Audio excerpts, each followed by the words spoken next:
Hello and welcome to my daily devotional for Saturday the 10th of April.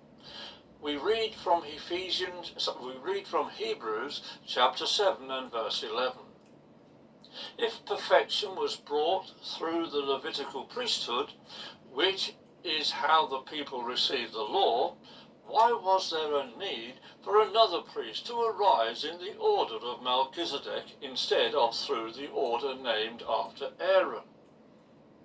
One of the jobs that I had to do when I worked on the railway was to refill the oil lamps that were used to give light to the signals. Those lamps were designed to last for 8 days, but they were always refilled every 7th day.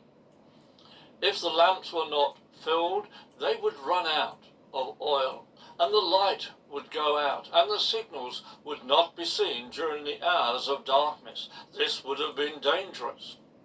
Not to refill a lamp would have meant that it would not be able to complete the task to perfection.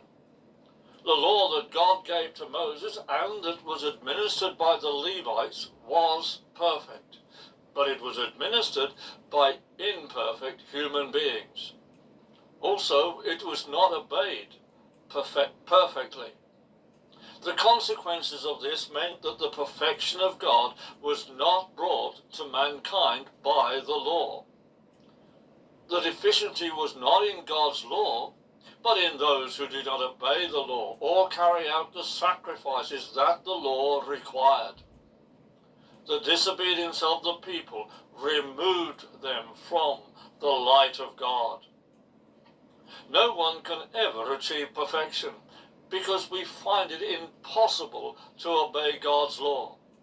Just to break one of God's laws means that we fail to enter into the perfection of fellowship with God.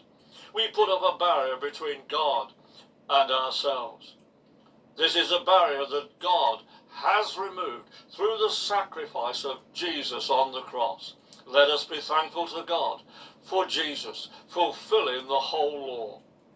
May the blessings of God surround us today.